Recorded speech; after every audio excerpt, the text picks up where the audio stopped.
It began not with a public announcement, but with a quiet shift in language, one that only the most seasoned palace insiders could detect. When Prince George was suddenly referred to by a title never before used in his presence, the room fell into a stunned silence. And across the palace corridors, one reaction stood out. Queen Camilla didn't just notice, she froze.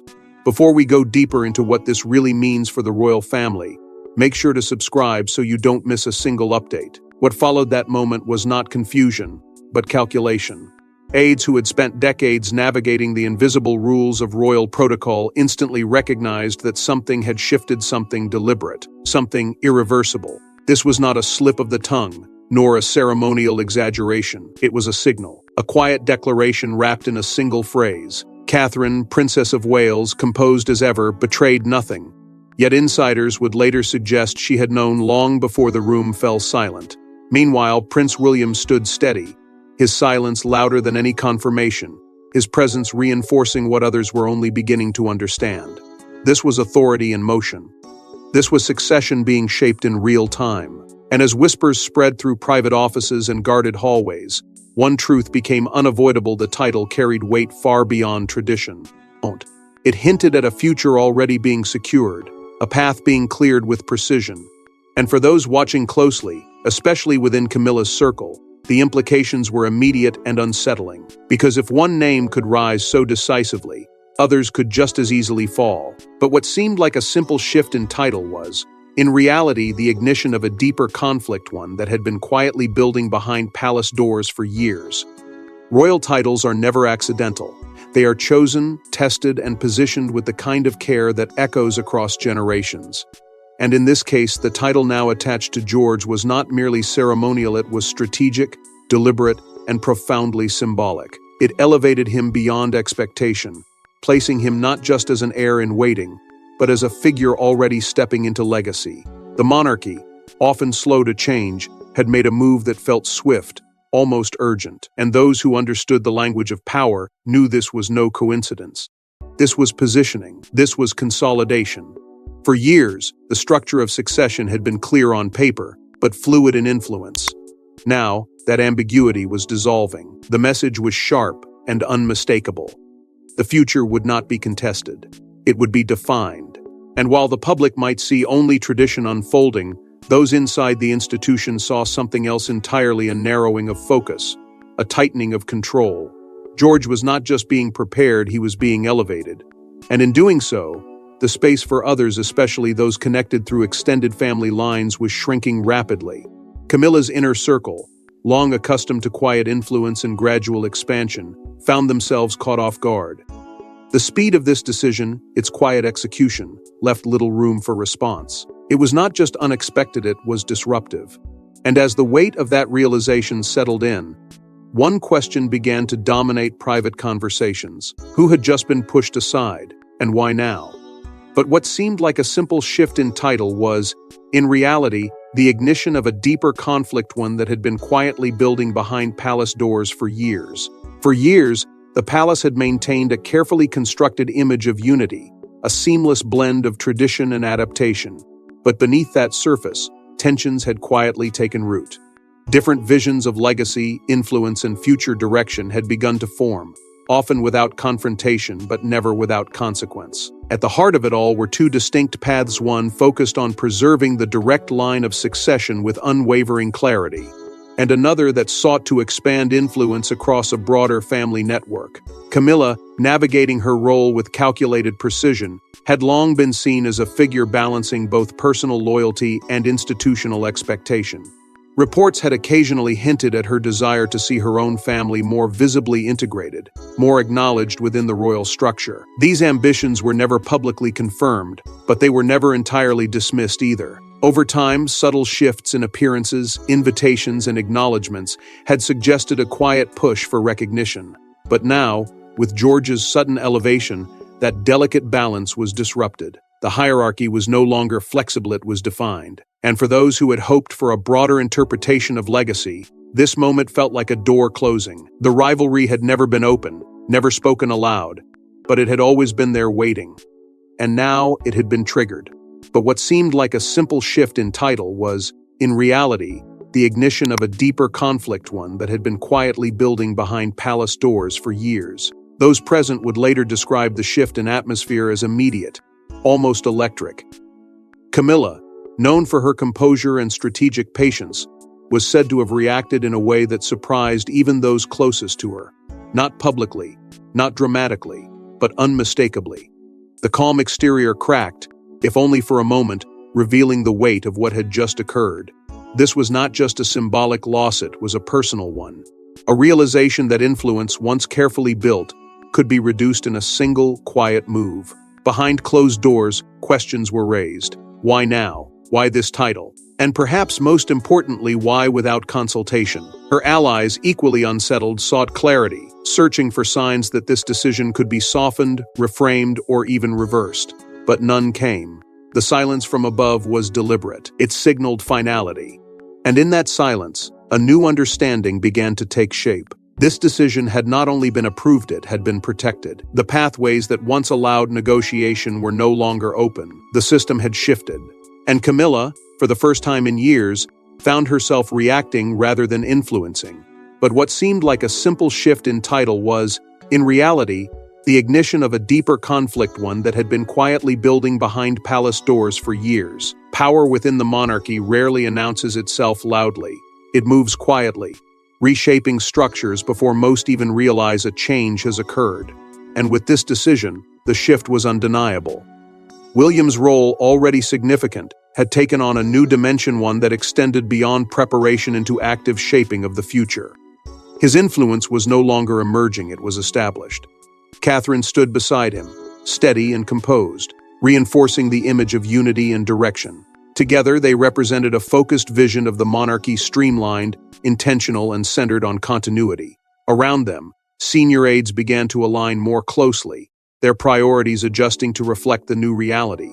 Decisions that once passed through multiple layers now seemed to move with greater clarity, greater speed. And on the other side, the contrast was stark. Camilla's circle, once integrated into key discussions, found themselves increasingly distant from the core, not excluded outright, but no longer central. The balance had shifted, and it was not temporary, it was structural. But what seemed like a simple shift in title was, in reality, the ignition of a deeper conflict, one that had been quietly building behind palace doors for years. The reaction beyond palace walls was swift and intense.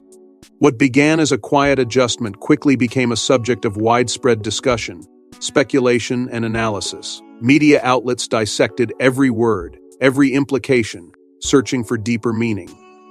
Commentators spoke of clarity, of modernization, of a monarchy redefining itself for the future.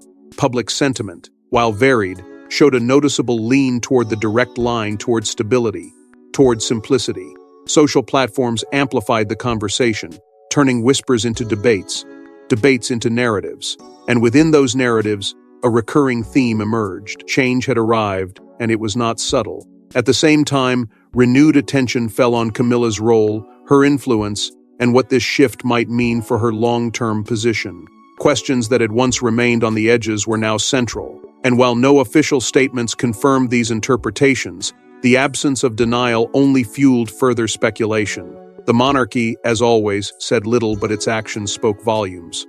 But what seemed like a simple shift in title was, in reality, the ignition of a deeper conflict, one that had been quietly building behind palace doors for years. At the center of it all stood King Charles III, a figure navigating one of the most complex moments of his reign.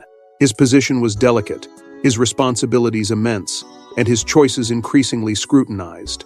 Those close to the institution suggested he was fully aware of the implications, yet chose restraint over reaction. It was a silence that carried weight, a decision not to intervene, not to disrupt the momentum already in motion.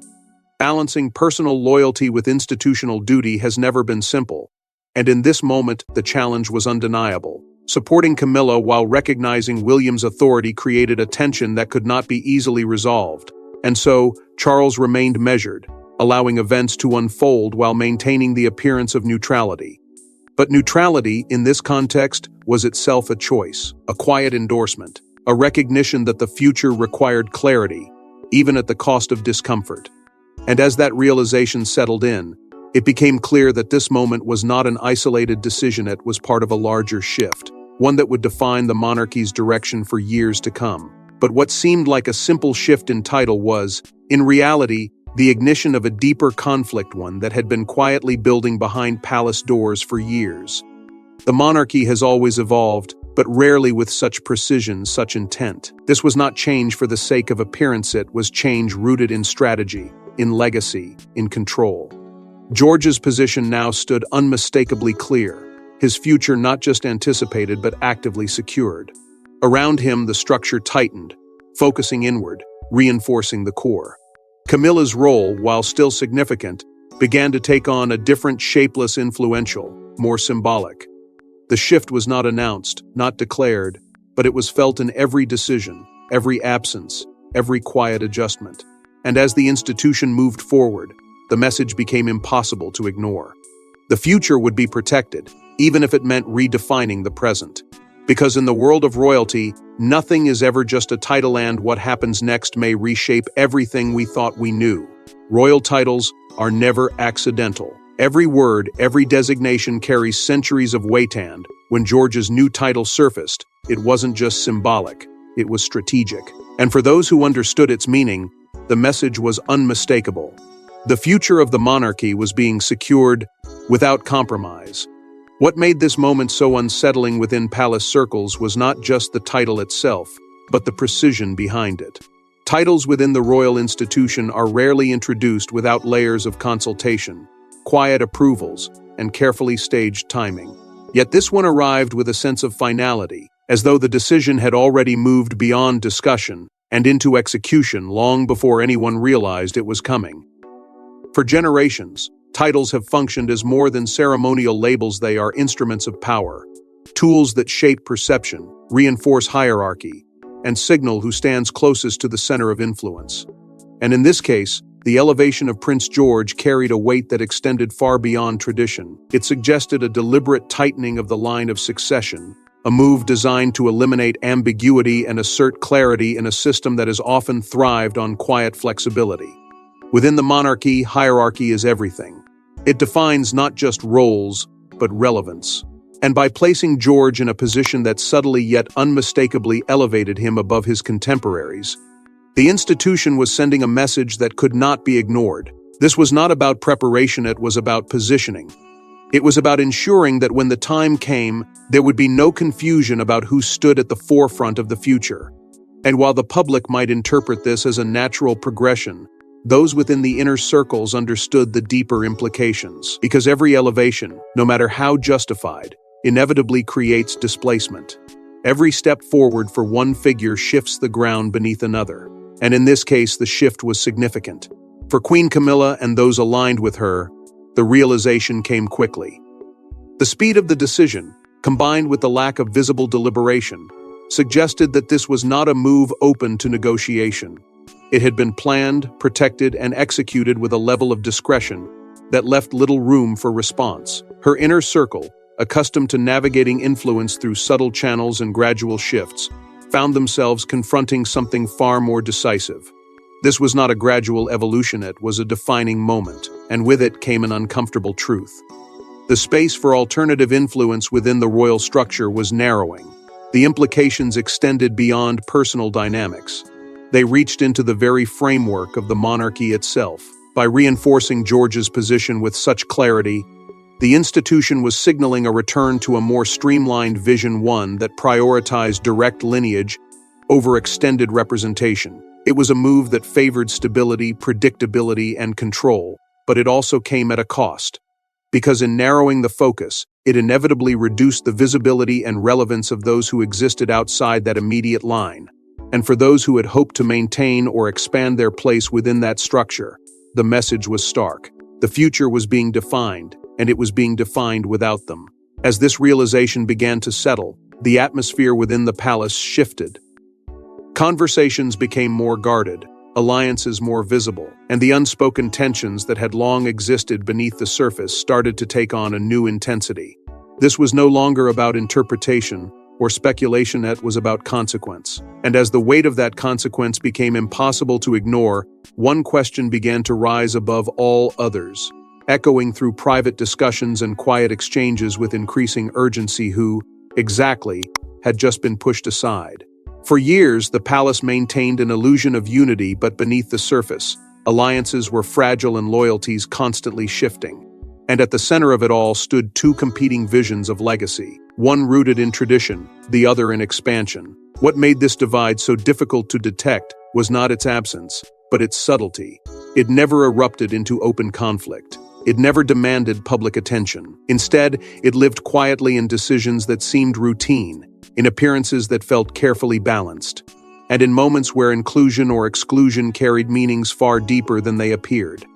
On one side stood Prince William, focused with unwavering clarity on preserving the direct line of succession tight, controlled, and resistant to dilution.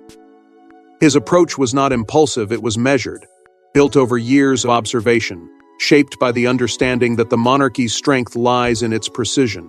And beside him, Catherine, Princess of Wales, reinforced that vision with quiet discipline, embodying stability and continuity without ever needing to assert it openly.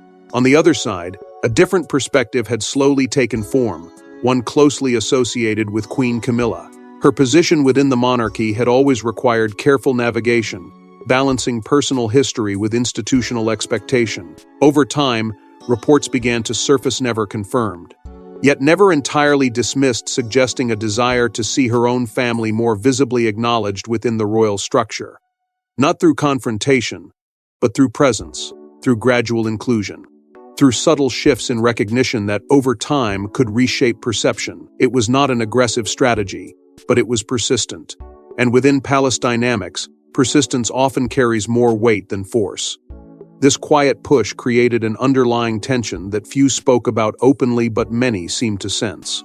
Invitations, appearances, and roles became more than ceremonial, they became signals. Who stood beside whom, who appeared where, who was acknowledged and who remained in the background. These details began to form a pattern. And within that pattern, two different visions of the monarchy's future started to emerge. One that narrowed its focus, reinforcing a single, unbroken line, and another that, while still respectful of tradition, allowed for a broader interpretation of relevance and belonging. Neither vision was openly declared, yet both were unmistakably present. Over time, this tension grew more pronounced, though it remained carefully contained. Insiders would occasionally hint at disagreements, subtle differences in opinion that never reached the public but influenced decisions behind the scenes. Conversations that ended without resolution. Suggestions that were acknowledged but not acted upon. Moments where silence spoke louder than agreement. And while these instances were never confirmed, they contributed to a growing sense that unity, while maintained on the surface, was becoming increasingly difficult to sustain beneath it. Then came the shift, the title, the moment that changed everything. What had once been a delicate balance was suddenly disrupted with a clarity that left little room for interpretation. The elevation of Prince George was not just a step forward, it was a line drawn. A definitive statement that the monarchy's future would follow a precise path, one that left little space for expansion or reinterpretation. And in that moment, the quiet tension that had lingered for years was no longer hidden. It was exposed, undeniable, and impossible to ignore. For those who had long navigated this unspoken divide, the impact was immediate. The careful balancing act that had allowed different visions to coexist was gone, replaced by a structure that favored one direction with unmistakable certainty. And while no official declaration acknowledged this shift, its presence was felt in every reaction, every silence, every glance exchanged behind closed doors. The illusion of unity remained, but it was no longer convincing. Because beneath it, the reality had changed. But while tensions had long simmered in silence, this moment forced them into the open, and Camilla's reaction would prove impossible to ignore. Those present would later describe the moment as unlike anything they had seen before. Composed, controlled, and politically astute Queen Camilla had always played the long game.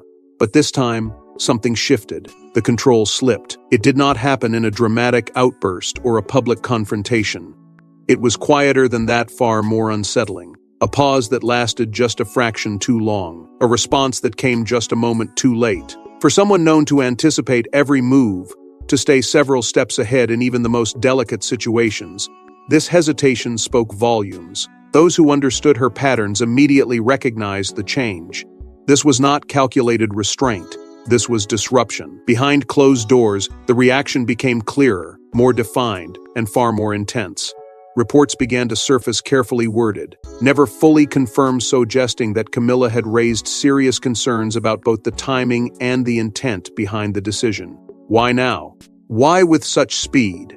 And perhaps most critically, why without the usual consultation that had long been part of the internal process?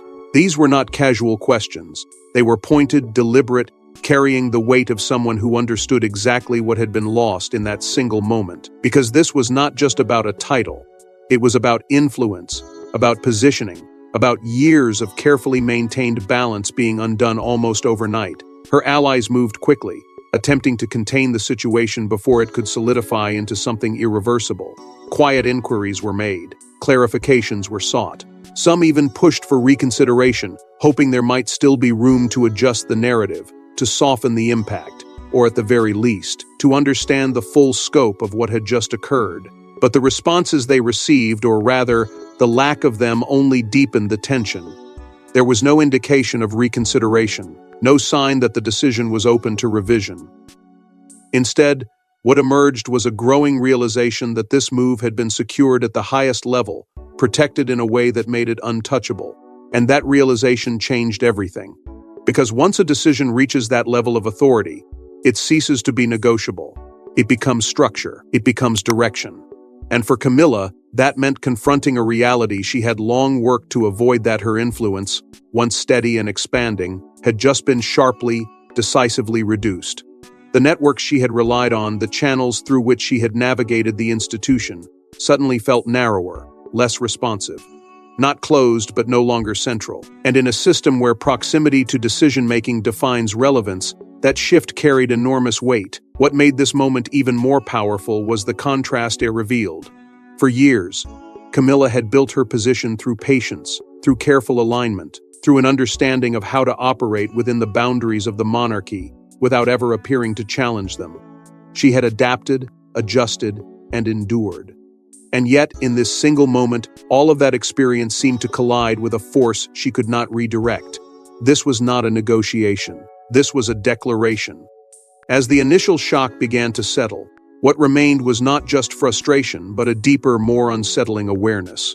The rules had changed, the balance had shifted, and the control she once held, subtle, strategic, effective, was no longer enough to shake the outcome. Because this was never just about reaction. It was about realization. And that realization carried a weight far greater than any immediate response. And as the dust began to settle, it became clear it wasn't just about emotion. It was about power and who now held it. In the monarchy, power rarely shifts in dramatic gestures. It moves quietly, decisively, and often without warning. And with this single move, the balance inside the royal household tilted in a way that could not be undone. What made this shift so profound was not its visibility, but its certainty. There was no announcement declaring a new order, no formal acknowledgement that anything had changed. And yet, within the inner workings of the institution, the transformation was unmistakable. Prince William was no longer simply preparing for the future, he was shaping it. His authority, once measured and carefully restrained, now carried a sharper edge, a clarity that left little room for ambiguity. This was not a gradual evolution. It was a decisive step forward, one that signaled a new phase in the monarchy's internal structure. Around him, the shift became even more evident. Catherine, Princess of Wales, remained composed, her presence steady and deliberate, reinforcing the image of unity and direction that now defined their position. Together, they formed a center of gravity that drew others in. Senior aides, long accustomed to navigating a complex web of influence, began to adjust their alignment. It was subtle at first, changes in tone, in priorities, in the flow of information, but over time, the pattern became clear. Decisions were no longer circulating through multiple competing channels. They were consolidating, moving with greater precision, guided by a clearer sense of purpose. This consolidation was not accidental. It reflected a strategic narrowing of focus, a deliberate effort to streamline the monarchy's future around a single, unambiguous line. The institution, often stretched between tradition and adaptation, was choosing clarity over complexity. And while this brought a sense of stability, it also carried an unspoken consequence. Because as the center became stronger, the edges inevitably weakened. Those who had once operated within the broader circle of influence began to find themselves on the periphery, their roles less defined, their voices less central to the decision-making process. For Queen Camilla and those within her circle, this shift was impossible to ignore. It was not a matter of exclusion in any formal sense, but the change in proximity was undeniable. Access became more limited. Conversations that once included her perspective now moved forward without it. The rhythm of influence had changed, and with it, the balance that had long allowed multiple voices to coexist within the structure. What had once been a shared space was becoming more concentrated, more controlled. And in that concentration, certain dynamics were inevitably altered. What made this moment particularly significant was the way it redefined expectations. For years, the monarchy had operated with a degree of flexibility, allowing for different interpretations of role and relevance. But now, that flexibility was giving way to something more rigid, more intentional. The future was no longer being left to evolve naturally, yet was being actively constructed. And in that construction, there was less room for negotiation, less space for alternative paths. The direction was clear, and it was being reinforced with each passing decision. As this new reality settled into place, the contrast between past and present became increasingly stark. Where there had once been balance, there was now hierarchy. Where there had once been negotiation, there was now certainty. And while this brought a sense of order, it also revealed the cost of that order. Because every consolidation of power creates distance somewhere else. Every strengthening of one position reshapes another. And within the palace, those shifts were being felt more deeply than ever before. But while the present seemed to favor one side, the implications of this shift stretched far beyond the palace walls. It didn't take long. What began as a whisper inside palace corridors erupted into headlines, speculation, and global fascination. The public wasn't just watching, they were choosing sides. Within hours, the effects of the medication were observed. What had once been confined to private briefings and carefully managed conversations had transformed into a full-scale narrative unfolding across media platforms worldwide. Analysts, commentators, and royal watchers moved quickly, dissecting every detail surrounding the sudden elevation of Prince George and the implications that followed. It was no longer just about a title, it was about what that title represented: stability or strategy, continuity or control. And as the coverage intensified, the underlying message began to take shape in the public consciousness. Something significant had shifted, and it was impossible to ignore. Major outlets began framing the development as a defining moment for the monarchy's future, emphasizing how such a precise and deliberate move could only point toward one conclusion: a desire for clarity in succession, a narrowing of focus that removed uncertainty from the equation. Commentators highlighted how rare it was for the institution to act with such quiet decisiveness, suggesting that this was not simply ceremonial but deeply strategic. The conversation quickly moved beyond what had happened to why it had happened, and more importantly, who stood to gain and who did not. As this analysis unfolded, a pattern began to emerge, one that positioned Prince William and his direct line at the center of a rapidly consolidating future. Public reaction followed closely behind. Support, in many cases, leaned toward the idea of a streamlined monarchy, one that prioritized clarity and direct succession over broader inclusion. For many observers, this move felt like a return to a more traditional structure, one that emphasized continuity and reduced the complexities that had occasionally clouded the institution's image. But not all responses were aligned. Some voices raised questions about what this meant for those outside that immediate line, particularly those who had, over time, become part of the monarchy's extended narrative. And in that questioning, attention inevitably turned toward Queen Camilla. Her role, once seen as steadily evolving, suddenly found itself under renewed scrutiny. Discussions emerged around her long-term influence, her position within the changing structure, and what this shift might mean for the balance she had worked to maintain. Social media, moving faster than traditional outlets, amplified these conversations, often framing the situation as a broader clash between two visions: a modern, focused monarchy versus an older, more expansive interpretation of influence and inclusion. The narrative was not uniform, but it was powerful.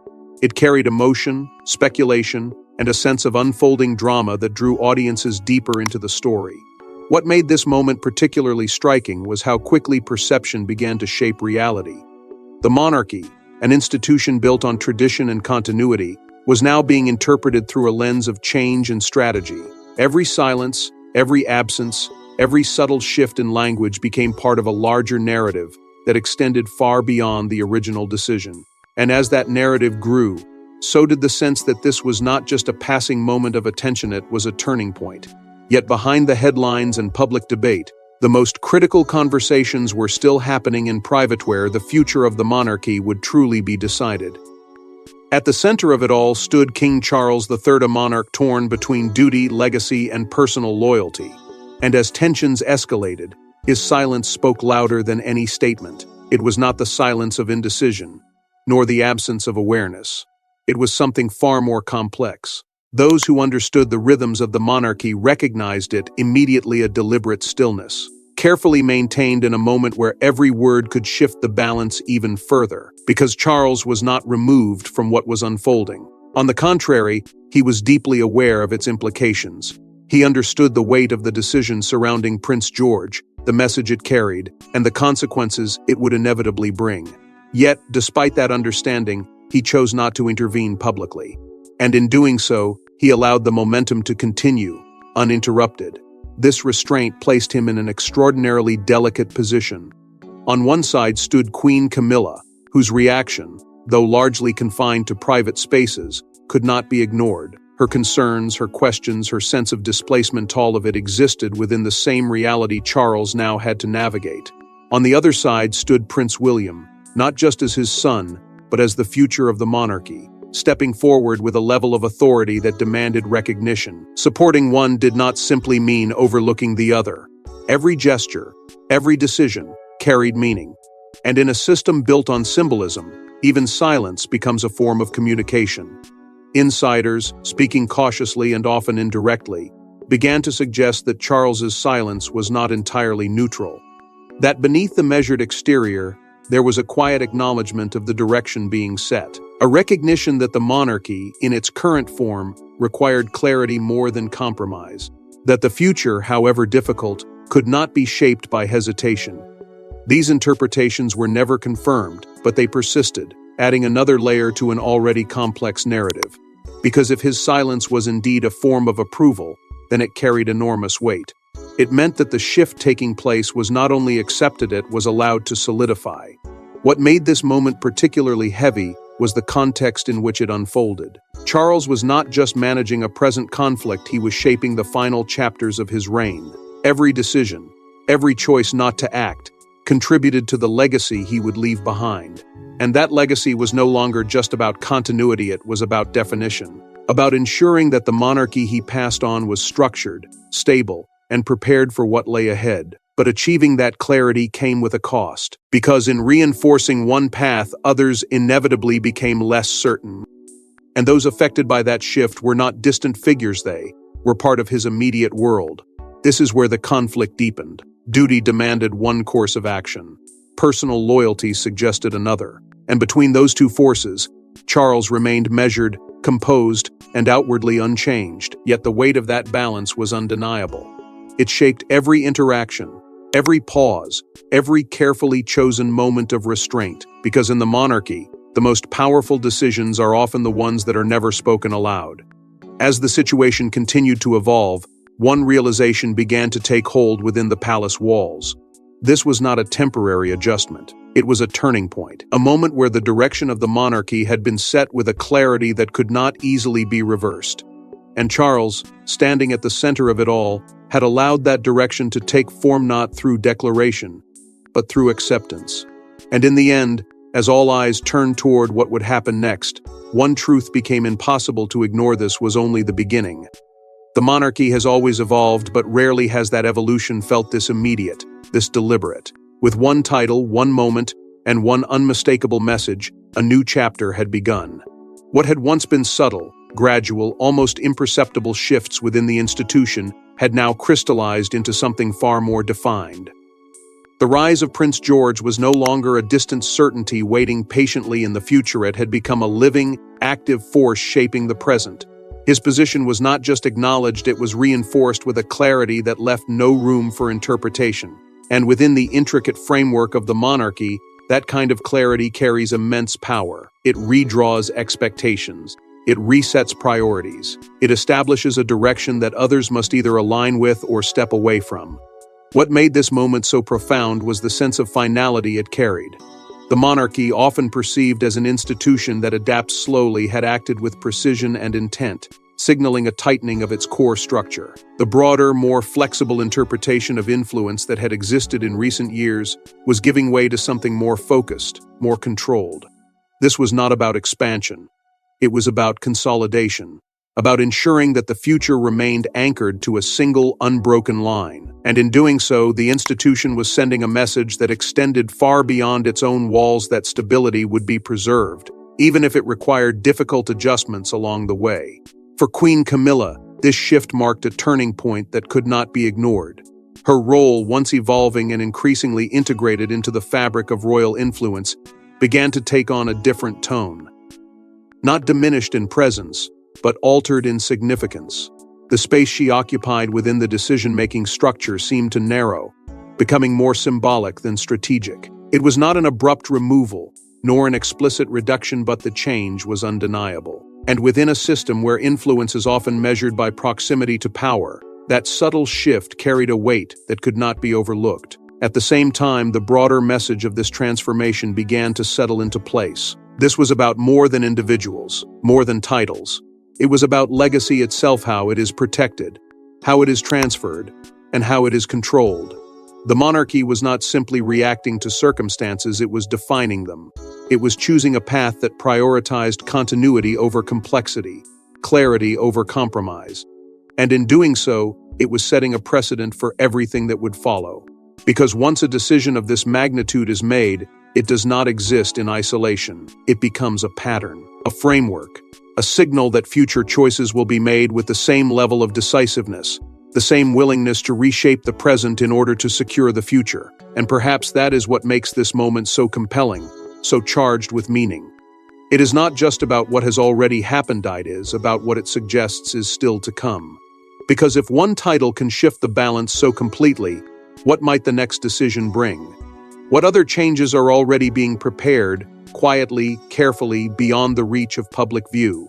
These questions linger, unresolved, adding a layer of tension that refuses to fade. The monarchy may appear steady, composed, unchanged on the surface, but beneath that calm exterior, something powerful has been set in motion. Because in the world of royalty, nothing is ever just a title, and what happens next may reshape everything we thought we knew. Thanks for watching. Please don't forget to like and subscribe, and we will see you in the next one.